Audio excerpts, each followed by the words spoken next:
Hello, good morning, and welcome back to the Download Show. Today I have Curtis Chen. Curtis has worked at the intersection of power, policy, and capital. He has extensive experience with the United States government, focusing on Asia Pacific strategy, economic statecraft, and national security. The kind of guy who knows the chessboard, not just the pieces. Today, he's at the Milken Institute, one of the most globally influential think tanks, where he helps shape conversations around emerging markets, capital flows, and the future of economic resilience. Curtis, welcome to the Download Show. Great to be with you. Wow, I was thinking, wow, what an intro. Is that really me? So maybe I'm 50% of that, but so wonderful to be with you. And I'm glad we're actually in matching gear, almost matching.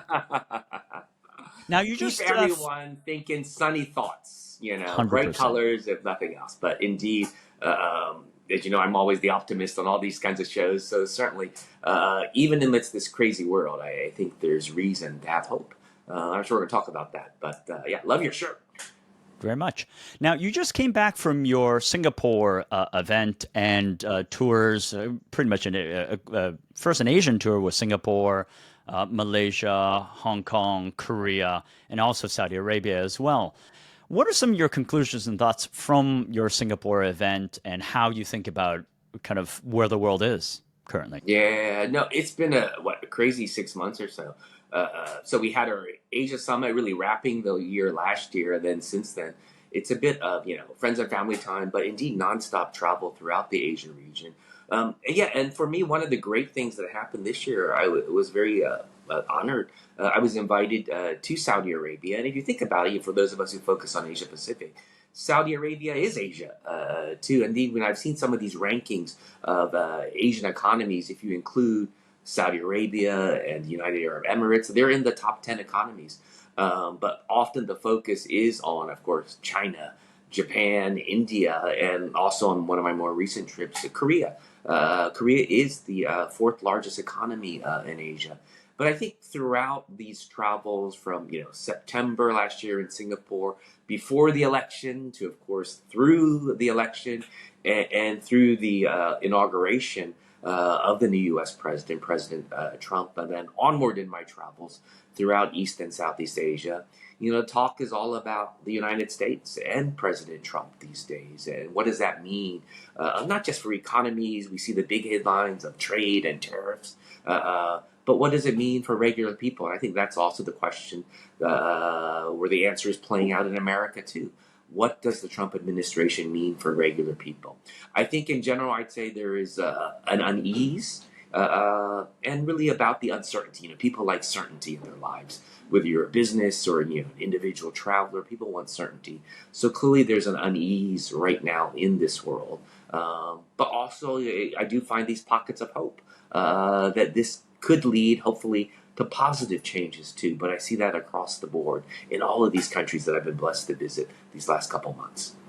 Now, we are leading to actually his first 100 days. I believe that is actually next week. And you have the LA conference coming up, I think, in 2 weeks later. How would you sum up his first 100 days? And are those kind of topics that you will explore in the LA conference? And what else will you be exploring in the LA conference? Sure, so I think the day I just looked it up. I think it's April 30th. 100 days since President Trump's inauguration. Indeed, what a whirlwind it's been. I mean, it's almost like shock and awe. Whether it's executive orders or appointments, he is dominating the headlines around the world, and so a lot of questions: how will it evolve? How will it play out? The U.S. president. There is a system of checks and balances.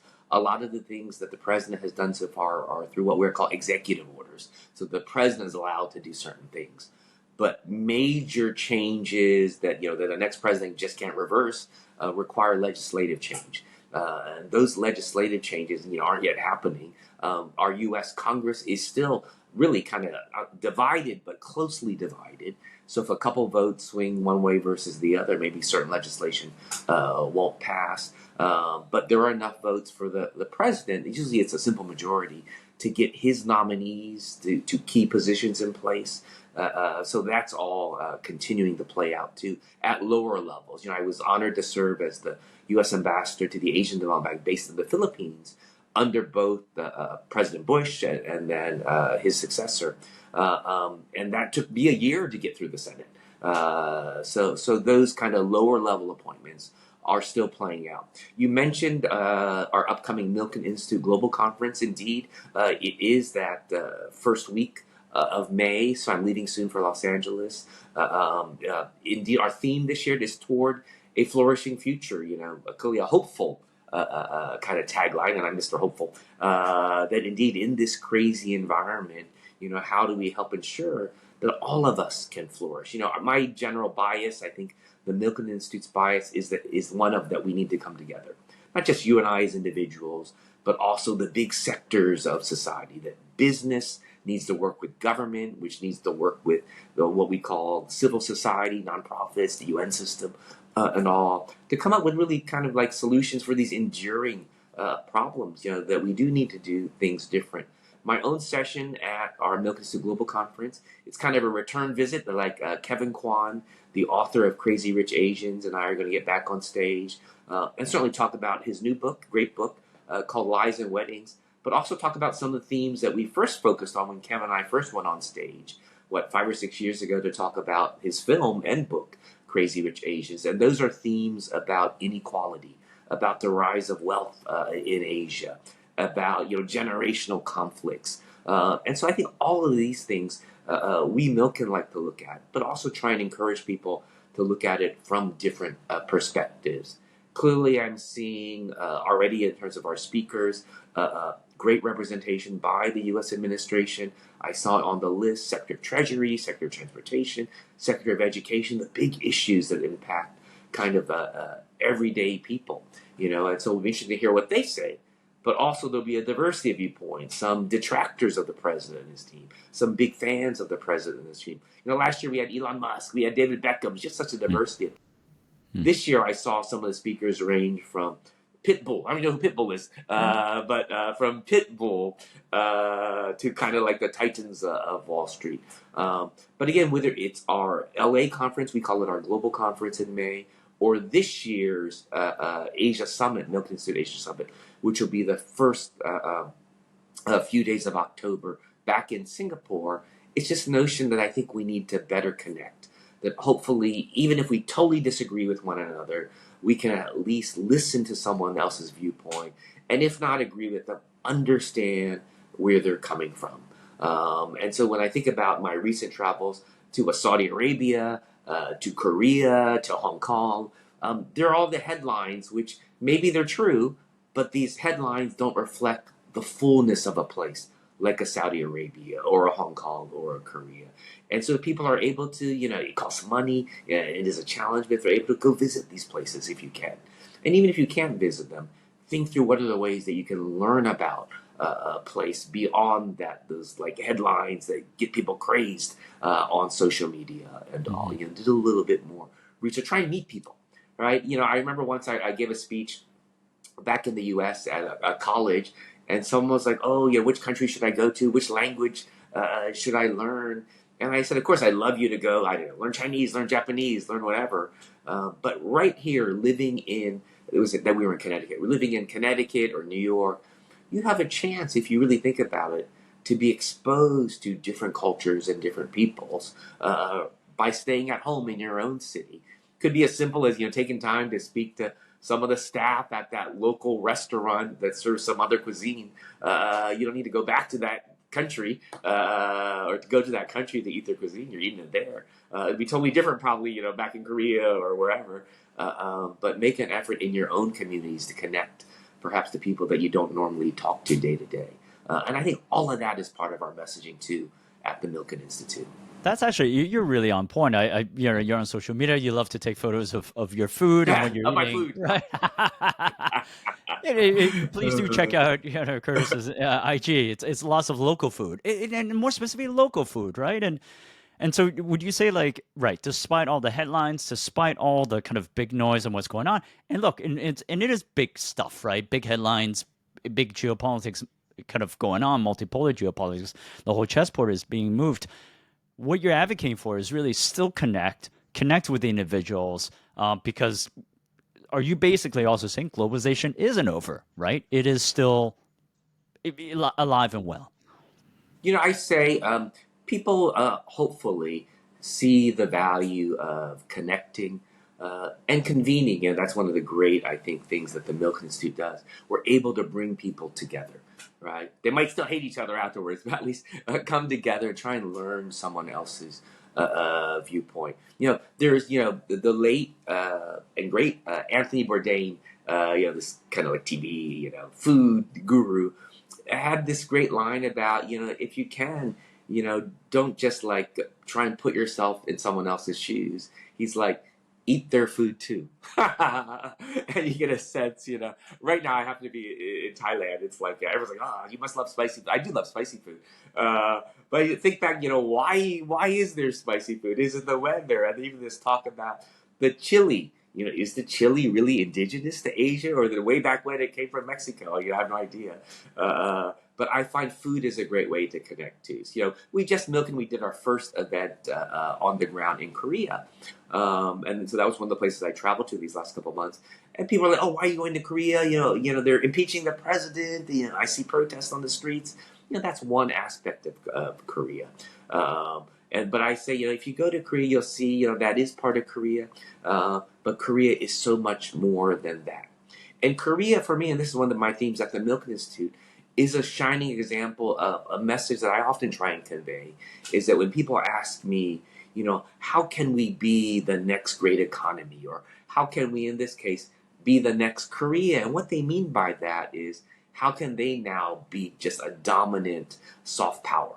I just saw some data that from Netflix that after American English language content, Korea now dominates. And so I don't know if you've seen K dramas, but there's this what in Korean it's said Hallyu. It's kind of means a wave, a Korean wave of Korean culture and other products. And so Korea is no longer like grandpa's Korea. It's not the Korea of the Korean War or MASH, that old TV series, which probably most people don't even know what it is. And it's not even the Korea of just 20 years ago, one of the rising little tigers or dragons of Asia, which showed through exports, LG, Samsung, Hyundai, great companies. It's not just that anymore. Korea is now about intellectual content. And so I call it a creative economy too. And so we've seen K-pop, so I think a couple years ago at the Milk Institute, I did a session on K-pop, and this was, this whole, there's people know BTS or Blackpink, some of these groups, but it's not just K-pop now, it's K-drama, it's Squid Game, it's K-film, Parasite, the first non-English language foreign film to win the Oscar for Best Picture, and now for all of our beautiful women friends, it's K-beauty. It's probably for men too, but K-beauty is this next wave. And it's not just a wave of things coming from Korea. These are huge businesses. So whether it's an investment opportunity or new job creation, there's a wave of things coming from Korea. And so I think countries are right to ask, well, why can't we be the next Korea? And sometimes they'll say, there's some unique things about Korea, but it's also about taxation, incentive systems. It's about protection of intellectual property rights. So yeah, you might have a great drama or film, but if everyone's ripping it off and not paying you for it, does that really create more jobs and all? Now, there was a Netflix show that were all these 100 Korean chefs were battling it out. Right. And so now is it K-food? Korea is much more than kimchi. As much as I love my kimchi, Korea is much more than that. What will be the next industry or wave that will come for Korea? But why isn't there an Indonesia wave or a Malaysia wave, right? And I remember in the old days when I was growing up, there was all the talk of the Japan wave. It was J-pop. You hear, and Japanese dramas. You hear less about that, but Japan is still an amazing place. Anime, gaming, some of these things coming out of Japan. Hong Kong was all about the key canto pop singers. And so a key question also, is this just Korea's moment? In 5 years, will we all be talking about Indonesia? I don't know. Yeah. But Yeah. how do countries learn from that? I just came back from Korea, right, for Easter, and actually I taped an episode as well, talking about Korea, and it will be released. But I was thinking exactly the same questions because Korea only opened up in 1988.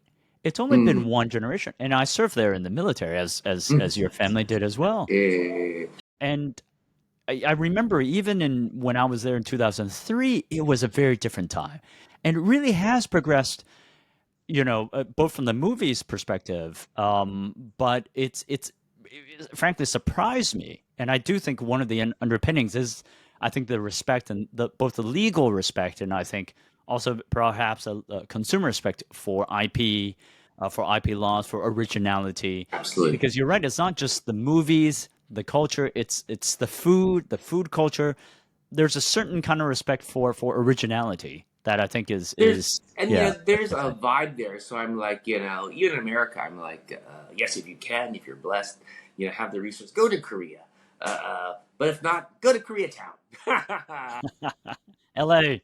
Try and find out within your own city, country, wherever, how to learn more about another place. And so maybe you'll have a better understanding of perspectives, sometimes from people that you totally disagree with. It was interesting. I had a interesting dinner with the one of the Korean ambassadors here in a country in Asia. And I said, yeah, what's the deal? Why is it all about Korea? And this ambassador said he had a theory. Nothing is like fully researched, but he said he thought uh, some of it was luck, but he picked out three trends. And one was that Korea moved towards and ultimately succeeded in becoming a true democracy. So it meant protests and a flourishing of speech. And, in every country there's, I guess, some form of self censorship. But he's like, Korea, it's like people protesting, they're protesting against the government, they're just saying whatever they want. And so that led to more creativity. So he said that was one factor as Korea this last, decades moved from really dictatorship to democracy where people were less fearful about, oh, I can't write that or say that. He said that was one thing. Another thing that was interesting, he said that, because of, the terrible history of Asia and the Korean War, World War II, Vietnam War, colonialization, he said that Korea used to ban all Japanese content because of the great, animosity between Japan and Korea from the colonial era, and then tension since then. But way back when, if you're in Korea, you could not watch those big then Japanese dramas or buy Japanese music. And so it's not that people didn't, but you had maybe an illegal like VHS, way back when. And he said once that ban ended, because Korea was a more confident nation, people also saw more widely this world class productions from Japan. And they're like, well, we got to up our game too. And then it was interesting. The ambassador also noted at one point, Japan, yeah, indeed, my family, U.S. military, based in Yongsan in Seoul. And one of the fears, of course, is North Korea on the other side of the border, right? Are they going to invade again? And so one of the things that happened was that Korea made the decision to install, I think it's THAAD, it's THAAD, it's like an anti-missile system of some sort. China did not want Korea to install that because they said, yeah, you might be saying North Korea, but then you can see whatever it is that China is doing, something along those lines. Korea, to its credit, doing what's right for Korea, said, no, we're going to install it. And then even to this day, there's been an informal, I don't say ban or restrictions, but Korean content today, the Korean content that we may all love around the world, it's not easy to access in China right now. And so that forced Korean companies to also think through, maybe China used to be the easy money, that China was huge consumers of Korean content. But then because of all this, all of a sudden it was almost like they turned the water off. And so we've seen that in other sectors and other industries with other countries. China sometimes can always just say, well, no, we're not going to buy that, or you're not allowed anymore. And so he said these three chants forced the Korean conglomerates also to look outward, to up their game. And then he said, of course, then the pandemic happened. And the pandemic changed the world in terms of how people consume content. Streaming became big. And then Netflix ultimately invested, well over $1 billion into Korea for all that content that now is like number two in the world. after all that English language content. And it also took advantage of that pandemic era where K-pop bands, or this came up in one of my sessions at the Milken Institute, K-pop bands had built really connection to the K-pop followers. And so, through social media, through Instagram, through So Twitter, or this was whatever. a direct result of COVID because they couldn't perform anymore. And because they already had that connection, there's so many fan groups, they even have names. It's like the BTS Army That's for right. Of course. Blackpink. Yes. It's the Right. Blinks, Right. each of them's got their own group. And so they already had that relationship with fans. And so during the pandemic, they were even able to leverage that even more. Because now you're not performing live, right? Now, how do you figure out how do you reach people and all? So all these trends contributed to Korea's rise as a soft power. But I said this to a friend who's working in Korea. He's doing a lot of film there, and he said, "Oh, that's true." But he said, if we had those three or four things in another country, you might not get the result, because he said he also believes it's also about the mindset. And this came up in another panel I did with Milken Institute in Singapore, and it was on Asian storytelling. It was just fascinating. I had a Korean American actor named Randall Park. I had John Panati, the producer of Crazy Rich Asians. But I had this amazing Malaysian American woman named Adele Lim. She was the screenwriter for Crazy Rich Asians, for Raya and the Last Dragon, just a terrific talent. And she said to me that when she thinks about the story telling, maybe way back when, her parents were like, "You want to be a professional storyteller, like writer?" And so she said, "Parents, if you want your kids to be in this creative world, you have to encourage them, because there's a little bit of truth to these stereotypes." And one is that our Asian or Asian American parents might be like, "Really, you should be an engineer, or you should be a doctor or lawyer, or play the violin." All these stereotypes, because there are a lot of people who do those areas. And so this friend involved in Korea, he said, Korea has also evolved its mindset, where there's a whole industry, and it's a tough industry to become an idol, to become a K-pop star. But it's seen as a huge, legitimate industry where some parents will say, "You give it a go, you got 4 years, but you don't make it, okay, then you got to be an engineer." But it is now a mindset in Korea that the creative world is also a A respectable respected, right, industry right, to be profession, part of. right. Yes, that you could be, I'm making this up, with a Samsung or LG, but you don't just have to be an engineer. Maybe you're in their new division that's creating global content. How cool is that? And so there's a mindset that is also necessary for the creative economy. But indeed, that base, I think, or key founding kind of like building block, is protection of intellectual property. And I will say to you, yesterday was World Book Day, and actually the whole title is World Book and Copyright Day. And so I think I just read it online, like I don't know, 1953 or whatever. UNESCO helped create this whole copyright system with the little circle with the C in it that is copyrighted. And their point, which is one I think we all take to heart, is that people who create things that isn't just a widget, a book, a research report, they should both be compensated and recognized for that, right? And so, how do we ensure that? How do we? This will certainly be a theme at future Milken Institute events too. How do we help ensure that happens when AI is changing our world? I think I was part probably of the problem when I'm like, oh, I'm going to, like, I don't know, Grok or one of the AI things. It's create my photo in the style of Studio Ghibli.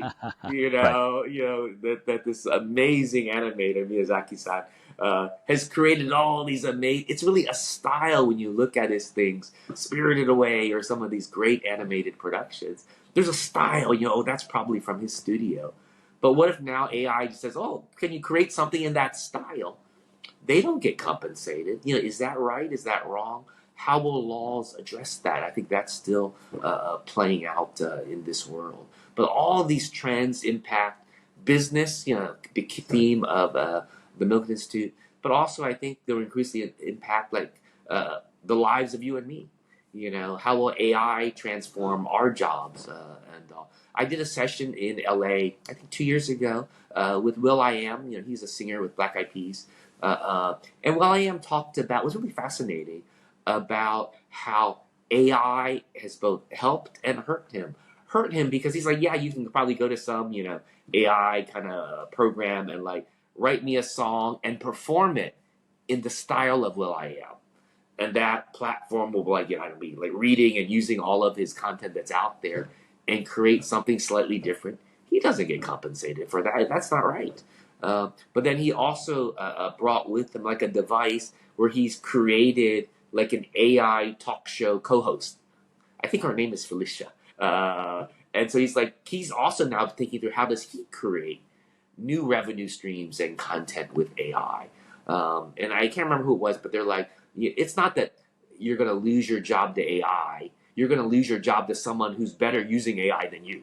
So I think it's just part of our world, but we need to think through how do we take advantage of it, and then how do we hopefully use it to be better at whatever it is that we do, government, Yeah. nonprofit, or business. I remember that actually, kind of the way you think about, or the way you kind of talked about Will I Am in that conversation, reminds me a lot of actually luxury products. And back in the day, the controversy around counterfeit. But I remember, I Mm. forgot who exactly said that, but it was, I think perhaps the Prada CEO that said, I'm okay with counterfeits because people will search for the real thing. So it's kind of marketing to some degree, right? It helps people understand and want to attain the real thing. And sure, Absolutely. they can have lots of counterfeits or copycats and, varying kind of degrees of sophistication, but you still would want, the full Monty, the real thing, right? Yeah, I think that's the debate even right now on this whole issue with animation and styles.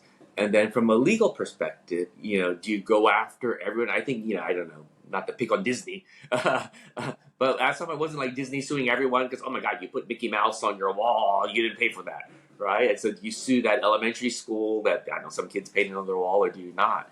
But very clearly, we need to come up with a modern way to think about protection of the content created by the creators and the innovators. It's even like, this terrific podcast of yours, well, how do I monetize it? What if I said, well, I'm going to create an AI version of you, or I'm just going to take all your content and repackage it? You're like, well, is that fair? And so one of the challenges is words like fair can mean different things to different people. And so then it needs to be about the law. So whether you like the law or don't like the law, this is the law. Fight to change it, but certainly if there is a law, it should be enforced, or why have that law? So I think all of these things are things that, I think bigger thinkers than me will be talking about and thinking about at our Milken Global Conference, at our Asia Summit. We have a Middle East and Africa Summit, because all of these trends are going to ultimately end up everywhere in this world. Some will be, more developed place first. But I also say to people, remember that we can still learn from smaller countries. We can learn from less developed countries. I was so delighted at last year's, this is how we began talking today, at last year's, our big Singapore event, the Milks of Asia Summit.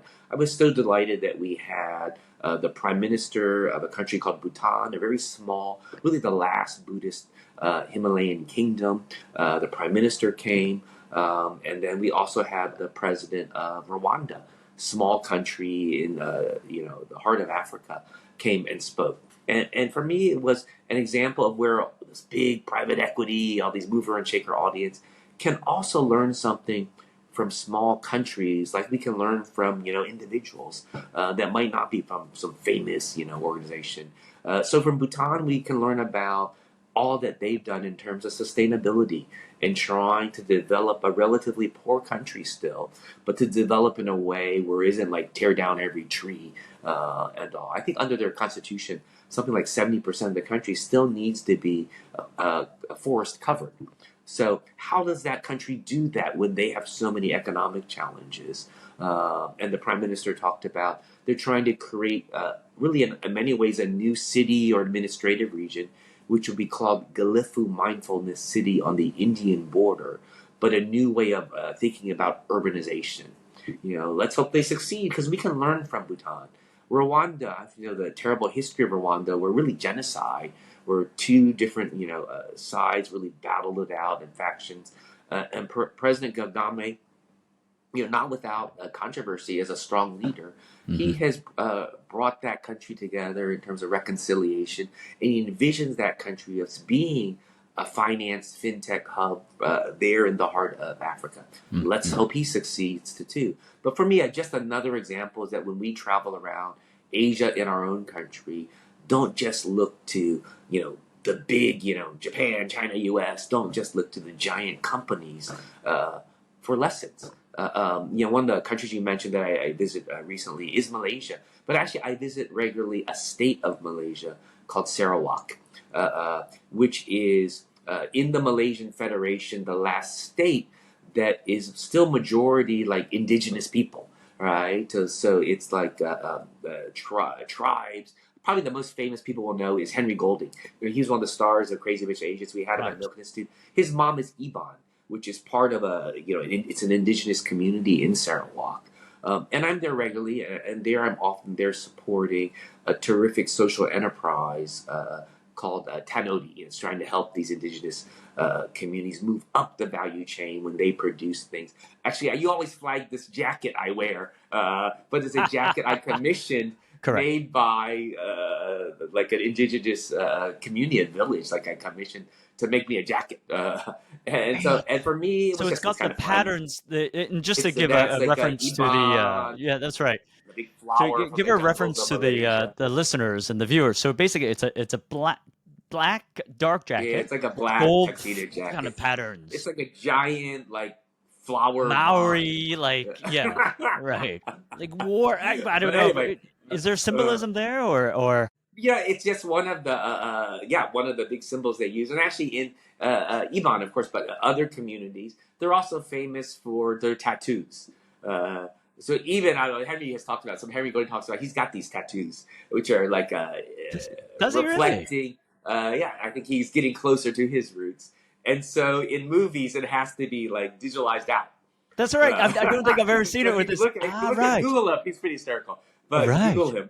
him, you'll see he has indigenous. But for me, whether it's that, one reason I'm often in Thailand is I'm on the advisory board of a terrific Thai company called Equator Pure Nature, and they produce a line of like cleaning products. They're almost like an Asian version of the Honest Company from Jessica Alba, who's actually one of our speakers at Milken. But the CEO, Pete, and his co-CEO Jen Thai, have also taken from some of the Thai indigenous traditions where it's natural.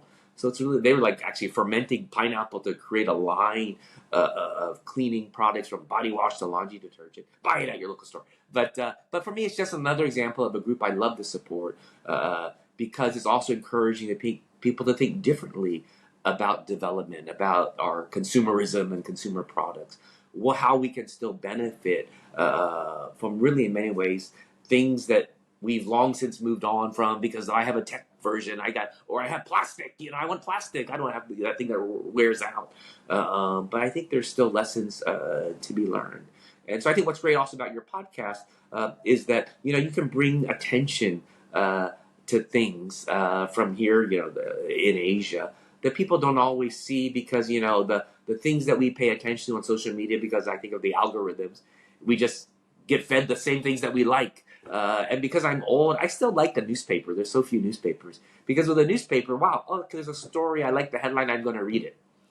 Something I know nothing about, right? And so, we're even like one of my messages for people who are able to go to the Milken Institute conferences or even to look at our events online, go to one, watch one of something you know nothing about. So you might be like a titan of finance. I don't know. Don't go to the finance ones unless you really want to hear those people or have a perspective from someone else on a topic. Go to the ones on aging. Go to the ones on I don't know Crazy Rich Asians, or go to the one that touches on things that you don't deal with every day because maybe that will help shape your thinking or open up a new career or new idea for you.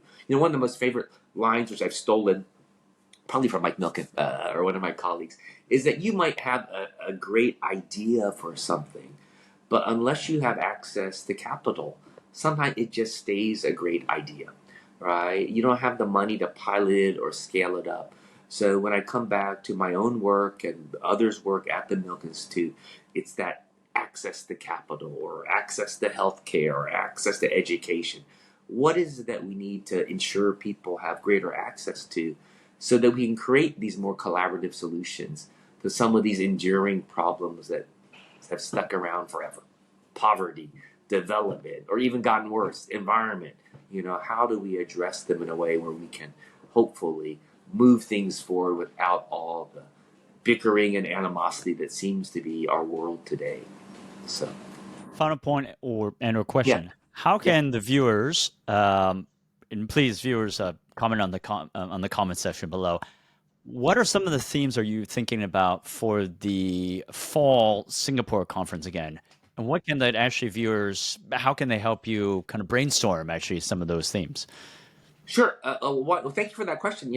Because for us, I think our forums, our convenings are richer uh, when they better reflect what are the issues on people's minds. So we'll have all these, titans and all, and we'll expect them again, probably, of course, in Singapore this October. But what is it on people's minds? So one thing I always love suggestions for topic areas. Yesterday, I was with the Asia head the UN High Commission on Refugees.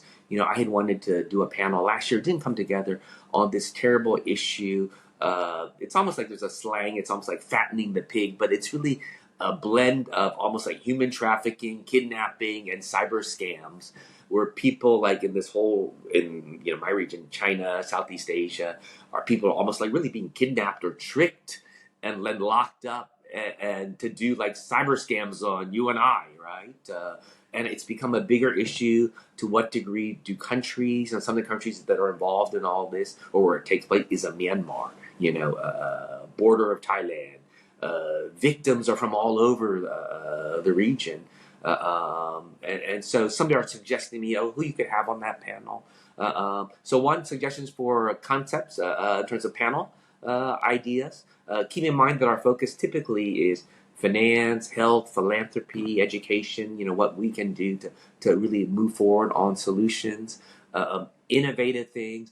We have this great session in LA. It's called something along the lines. It's like things that make you go, wow. Like, what are the things that we should pay attention to? Could it be a great startup? Could it be a great individual? Could it be just a country that you don't pay enough attention to? So I'm pushing for us to do something on Central Asia and the Pacific region. For us, typically we think about Asia, and understandably, it's China, it's India, it's Japan, Korea, Southeast Asia, the big economies. And then in Southeast Asia, Indonesia, by far the largest economy. But what about these smaller places, the Bhutans, or from Africa, the Rwandas? And so it's like, I'd love to have the head of Mongolia come, one of my favorite places to visit, but isn't often on people's radar. But there are lessons to be learned from Mongolia in its own development, probably good lessons and bad lessons. I used to go there when I was on the board of the Asian Development Bank. So I'd say, reply to this podcast in the comments, some ideas of things we should look at. We have a website. I'm sure it's like milkeninstitute.org, where you can send in ideas too for speakers. And I think, like you, for better or worse, I'm probably all over social media. So send me a message, to be quite frank. I think Instagram, I'm Asia Minute. And it's funny, I called it Asia Yes, sir. Minute, not Kurdish Chin, which maybe I should have switched. Because I thought, why can't people at least spend a minute thinking about Asia and its challenges and options? That's where it came from, way back I when. I did used not to know make these that. little Right. 1 minute YouTube videos with my buddy, Jose Colazo. We should do another one. But so that was the concept, but probably more like business focused. You can find me on LinkedIn, and then I'm still all over. I still love Twitter, even though it's now X. And people always send me direct messages on them. And usually I don't always really reply to, but I usually generally always read them. So I'm always welcoming ideas, and you never know where something will come from, and a connection that will be made. I can't remember how I met you, right? Is it just because I'm John Bernstein. so it's like ideas, Yes, meet this yes. guy, right? Yeah, so And John Brenelstein from Commerce. Commerce, The right? Commerce Department. So this is a shout out to John as well. I'm going to send this over to John. Thank you, John, for Yeah. introducing us. So you never know, and then it led to this. So you never know where things led. Let me wrap with one little anecdote. Excuse me. So when I left the board of the Asian Development Bank, so President Obama had nominated a successor who was slowly working his way through. Terrific guy. He passed away, but a terrific guy. I thought, what do I do next, right? And I think for any of you who have Asian American or Asian parents, they'd be like, I don't know, you need another job, right? But I decided to take a year off. And they're like, no, you maybe take 1 week off. But I decided to take a year off. And I moved weirdly to a little village called Penggosikan in Bali, in near Ubud, in Indonesia. And then one of my friends from Hong Kong said, "Okay, we're coming to visit. You're living in Bali." And she had said, "I'd love to meet this guy named Ketut Lear." This is like 12 years ago. And Ketut was the medicine man who was at the heart of a book and then a blockbuster movie called Eat, Pray, Love. Ah, right. And this sequence, I think, what's it, Elizabeth, is it Gilbert? But she had gone to Indonesia as part of this life journey. She's rethinking her life. And it I was saw the like, movie. Yep. yeah. So one place is all about food. One place, it's all about spirituality. And so she came to Bali, and this, Ketut, helped her think through some things. And so my friend said, I want to meet this Ketut. And I said, okay, let me Google how I found him. And he and his family lived a little bit, really across the street from me, like an 8-minute walk. So I took her over, and then she's having her fortune told and palm read, and now Ketut's son kind of continues that legacy. But I became friends with his grandson, a great guy, and his family.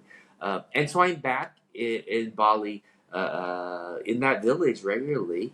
And they even rent out places, so you can stay at Lear Spirit House, Lear House. But so I was just back there, and they said, you need to come. I'm like, why? And I always see you. And they said 51 years ago, Queen Elizabeth and I guess Prince Philip visited that very village. And then, she was early on in her reign, but someone had given her a painting from that little Penggosikan. It's known for its style of painting. And she said on her Asia tour she wanted to visit. So we began with an Asia tour, we're ending with an Asia tour. And so they had 4 months, I don't know, to get ready. So they had to build a road. And so she came, and I think she bought a basket. They gave her another painting. And so they're like, we're going to throw a festival. Bali's all about festivals, to mark 51 years. I'm like, that's kind of weird. Why didn't you do 50? And I don't know, maybe they just thought of it. So they did 51. I said, okay, I'll fly in. So I flew in for it. And it was amazing, So, it was a community event. I love to support local communities. And they celebrated that she had visited 51 years ago. And now so many people visit Bali. And you should add Ubud and Penggosikan to your stop. And they said, and we want to try and use this festival to raise money to buy a garbage truck. I'm like, in America, doesn't a city give you they're like, it doesn't really work like that here. They do some things, but we, a community, need to come together. And I said, okay, I'm always talking about philanthropy. Let me give you something. They're like, no, don't give us any money. Come be like a bidder at our auction. So I bought this on my wall behind me. So this you can't really see, but it's a traditional design from Ketut Lear, who passed away. I don't know if his son did it, but it's the same design, and it's supposed to be in many parts Thailand, Indonesia. There's a certain belief in talismans, and so this is supposed to help scare away I don't know, the bad spirits. It's So I amazing. want to wrap by one saying, when you come to Asia, of course, go to all the big tourist places if you haven't been, but try and get out there, and if you can, be part of or visit local communities. Because I think the heart of countries are its people. We often say the heart of business is really not the big conglomerates. It's really small and medium-sized enterprises. Most of the job creation is typically that retailer and others. And so that's always the concern as technology moves forward.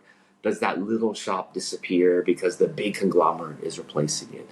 Does that little restaurant get replaced by a chain restaurant? There's room for both. But when we complain about why is there no little restaurant, why is every store here a big luxury brand, part of the burden is on us to support these little shops, these little restaurants, and to bring attention to them on your own social media. And so, yeah, indeed, people are always like, oh, you have a lot of food on your social media. I'm like, yeah, because those are the only ones you comment on. So I say, with this podcast and others, my hope is always that we can use these platforms for good. And it might not mean raising money for somebody, but it's getting you to understand a little bit better someone else's viewpoint. Like, why do they think like that? Because clearly I'm right. How could they be thinking and believing so strongly in something so wrong? But maybe you understand their family background or their life experiences. You can better understand where they're coming from, what they're afraid of, what they're hopeful for. And I think bringing it all back to this world we live in now, where there is war in the Middle East, there is war, in Europe, there is division everywhere. How do we overcome that? So not always to be overly optimistic, but I think it's within us. In a democracy, you vote, you protest. In other places, you think through how does one have influence to change things. And it might be as simple as opening up your home, opening up your heart, but just thinking through how do we connect and convene. So for Milken Institute, I would just want to say, from our perspective, I think almost all of our sessions are public. There's a lot of private sessions so people can speak more freely. For Los Angeles, it's May, I think it's May 4 to 7, a ton of, like 300 sessions, I think, in Los Angeles. Vast majority will be online, which you can watch live stream, but they'll stay up, like forevermore, or they'll stay up a long time more. Like even that first thing I did with Kevin Kwan 5 or 6 years ago, it's still up. You can see it on YouTube.